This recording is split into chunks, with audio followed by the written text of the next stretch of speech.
yerində fırlan. Düşdün bura. Bunu çəkdim. Aysən. İndi bir dənə belə qaldır özünü indi. Oy! İndi özünü elə baxın. Yox, gözlü sənə. Belə, sən elə. İndi o birisi qoldu elə. Çox qaçlar. Otur. İncidən kimə əlini vur? Oturdu. Oturdu. Aysən. Götürdü. O birisi ayaq. O birisine biraz silahın üstüne gel. Aysen biraz gel. İki eline tutun elini. Şimdi fırlandın, attın ayağına.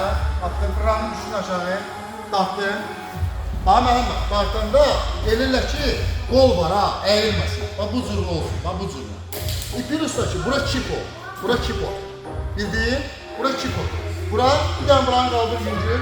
Hop, gördün. Şimdi sen lan sana. Uzan Mehmet. Uzan. Hadi gel otur. Otur. Şimdi kalktı yukarı kalktı.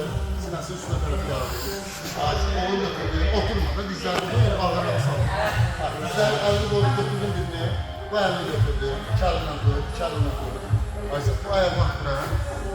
Ayşe şimdi otur arkaya. Arkaya yere oturdu.